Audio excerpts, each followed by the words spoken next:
खरंच ह्या गोष्टीमुळे माणसाला लवकर मरण यावं लागलं. माणसाला कळ नाही की आपल्याला मरण कशामुळे येते. फक्त दुसऱ्याच्या दुःखात माणूस जाते, पण तेच दुःख स्वतः यायला लागल्यावर माणसाला कळतंय. नमस्कार, माझं नाव राकेश भगत आणि बिंदास्त बोल या युट्यूब चॅनल वरती तुम्हा सर्वांचं हार्दिक अभिनंदन आहे. तर मंडळी, आजचा विषय थंबनेल बघून तुमच्या ध्यानातच आला असेल की नक्की आपला आजचा विषय काय.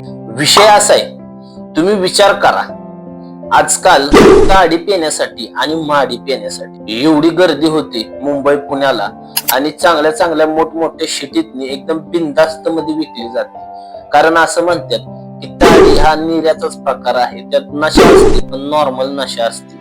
पण मंडळी, आजकाल मला सांगा, ताडीची झाड कोकण सोडला तर कुठेच भेटत नाहीत. पण तीच ताडी आज मुंबई आणि पुण्याला विकली जाते आणि भरपूर प्रमाणात विकली जाते.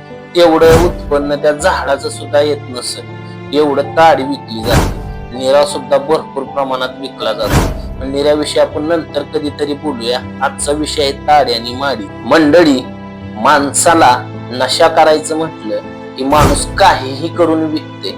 त्यात विष घालून विकलं तरी माणूस प्यालाच बसला, ते पण पैसा देऊन. हे सुद्धा माणसांना कळत नाही की आपण करतोय काय आणि कितपर्यंत करतोय हे सुद्धा कळत नाही. आजकाल तुम्ही बघताय ताडी आणि माडीची एवढी दुकानं खोललेली आहेत, मुंबईत म्हणा पुण्यात म्हणा. त्या दुकानामध्ये एवढी गर्दी तुम्ही विचारच करू शकत नाही. आणि स्वस्तात बाटल्या विकल्या जातात, 20 रुपये 30 रुपये अशा रेट मध्ये. पण मला एक सांगा, जर ही ओरिजिनल असेल तर एवढ्या स्वस्तात तुम्हाला भेटणारच. ओरिजिनल ताडी प्यायचं म्हटलं तर झाडाची काढल्यानंतर ती पण 1 दिवसाच्या आत संपवावी लागते, नाहीतर त्यात जास्त प्रमाणात अल्कोहोलची क्षमता वाढते. आणि अल्कोहोलची क्षमता वाढल्यानंतर ती ताडी आणि विष हे एकच होतं असं म्हणलं जातं. कारण ताडी हा नारळाचं झाड, खरुजाचं झाड आणि महत्वाची गोष्ट ताडीचं झाड, ह्या तिन्ही वस्तूंपासून सुद्धा ताडी बनली जाते. मग ही वस्तू अशा आहेत की ताडीचं झाड जर म्हटलं तर वरती त्याच्या शेंड्यावर असा पद्धतीचा कट मारतात की त्यातून तो रस तयार होतो आणि तो रस त्या मातीच्या भांड्यात जातो. आणि ते मातीचं भांड फुल भरलं की मग तिथून काढलं जातं. मग डायरेक्ट काढून त्याला चाळणीनं गाळून विकलं जातं. आता जी बाजारात तुम्हाला भेटते ती कशी बनते मी तुम्हाला सांगतो. त्यात तुम्हाला नशेसाठी झोपच्या गोळ्या टाकल्या जातात आणि एवढ्या प्रमाणात टाकल्या जातात की तुम्ही विचारच करू नका. तुम्हाला तिथं खरं तर ताडी भेटतच नाही. तुम्हाला भेटतं म्हणजे निरा तुम्ही प्यालाच असेल, रस्त्यानं जाता येतं तुम्ही बघताच, तिथे निरा भेटेल अशा टपरीवर भरपूर ठिकाणी प्रचार होतो.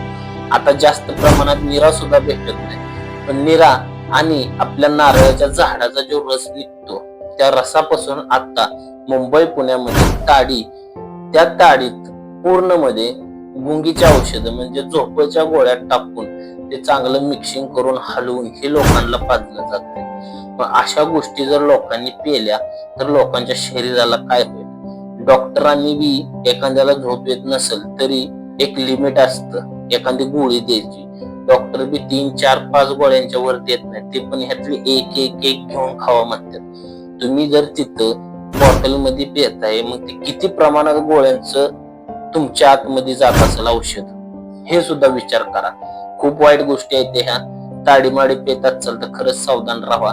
तुम्हाला जर ती प्यायची खरंच इच्छा असेल आणि खरंच ती आवड असेल तर कोकणामध्ये जावा किंवा मालवण मध्ये जावा, तिथं तुम्हाला झाडाची ओरिजिनल काढलेली भेटणार. पण अशा डुप्लिकेट ताडी माडी पिऊन आपलं आयुष्य बरबाद करू नका. गंमत करायचं असाल पण मजा होऊन बसेल आयुष्याची. बघा मंडळी, विचार करा. आणि आजची आपली व्हिडिओ तुम्हाला आवडली असेल तर व्हिडिओला लाईक नक्की करा. आपल्या चॅनलवरती नवीन असाल तर चॅनलला सबस्क्राईब मात्र नक्की करा. धन्यवाद.